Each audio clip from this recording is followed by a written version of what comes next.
A part-time freshman and a part-time juvenile criminal guilty of robbing a store and smashing his classmate's head into a sidewalk pole. Cole Matthews is not your ordinary teenager.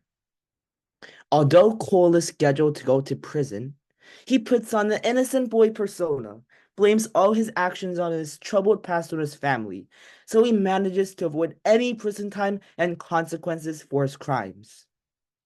Or so he thought. His excitement his excitement was short lasting, as the judges sentenced him to join a program called Circle Justice, originating from indigenous cultures. Cole is then sent to an island where he learns the value of life and power of forgiveness, through surviving on the isolated island alone, experiencing natural disasters, and a near-death encounter with a spirit bear. Sit back and relax as I give you Touching Spirit Bear by Ben Mikaelsen. As Cole lay thinking about the sparrows, pain surged back and forth through his body. He felt himself slipping into darkness and blinked hard, doggedly clinging to life, willing himself to not let go. For hours he kept blinking, but by dawn, staying cautious seemed less important. Now he hung on the edge of existence, detached from the real world, weightless and moved by the wind. Thoughts of the sparrows disappeared. As daylight seeped through the curtains of haze, a new pain arrived and gradually worsened until it could not be ignored. Pressure had built in his lower gut. He needed desperately to go to the bathroom, but held back, grimacing. He had no way to squirm away from his own waist. Finally, the pain became so sharp, Cole let out a deep groan. Ugh! He couldn't find his own body any longer. Painful shame gripped Cole as waste slipped from his body and a raw stench filled the air. He jerked his head and arm to drive away the mosquitoes swarming around him, but they returned instantly. Finally, he gave up. An absolute and utter hopelessness overwhelmed him. He felt like a helpless baby, not able to roll away from his own filth. He wanted to hate somebody, to be angry, and to place blame on everything and everyone for this moment. But anger took energy, and Cole no longer had energy. Cole watched the birds flitting among the downed branches, feeding on bugs and worms. For them, the storm was simply a natural reality, and it was over, and life continued. The falling of the tree was simply a natural reality, like the passing of another day. Cole eyed the birds as he struggled to concentrate. Something in those branches had been important. His gaze wandered to the ripped up grass under the splintered branches and crushed boughs. What had been so important in that maze of destruction? He spotted a small, brown, fist-sized clump of twigs not 10 feet away. The nest. That was it. That was what he had been searching for. Something about the nest was important. But what? And then he found them. First one, then two, then a third, and a fourth. Four lifeless baby sparrows scattered in the short grass where they had been thrown from their nest.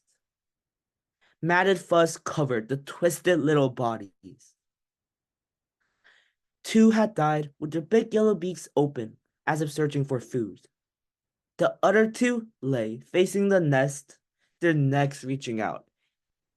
Even in death, the sparrows had strained toward their nest.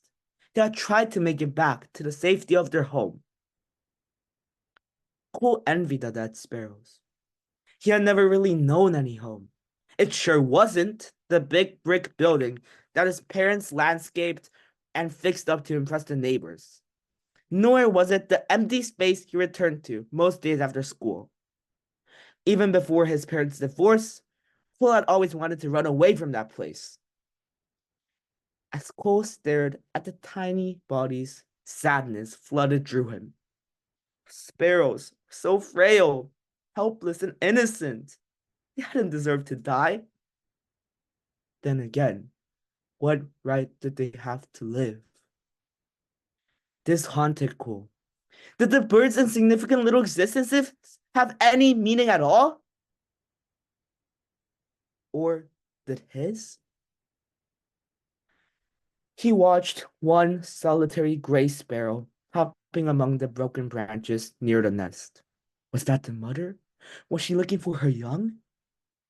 Cole licked his cracked and dried lips. At least the babies had a mother to search for them. Nobody, not even a scrawny gray bird, was looking for him. Cole's eyes grew moist. He couldn't stop thinking about the tiny birds strewn in the grass. Had they suffered before they died? Or did their fragile existence just suddenly stop? And what had happened to their energy when their hearts quit beating? It didn't seem right that now maggots would eat their bodies. Or maybe they would just rot into the ground to help the grass grow. Maybe that was the circle Edwin had spoken of. You live, die, and rot. Then something else lives, dies, and rots. Cole understood the cycle. Beside him, a tree had died. Already, ants and bugs crawled among the cracked bark and splintered wood. For them, life went on. In a few weeks, they would make new homes from the wood. With time, the tree would rot and become dirt. Then a new seed would fall and grow, and another tree would push upward. Years later, that tree would fall back to earth and begin the cycle all over again. Yes, that was a part of living. Cole knew his own body would eventually die and decay and be reduced to dirt. That was okay. That was how the world worked. But how had the world benefited from his living? Was he no better than a tree or some weed? Was his life just fertilizer for the soil? Cole grunted angrily. He didn't want to die yet. Yes, someday that would be part of the circle. Someday he would lie in his own waste and be eaten by maggots. But not now. Suddenly, at that moment, Cole made a simple decision. He wanted to live. Thank you.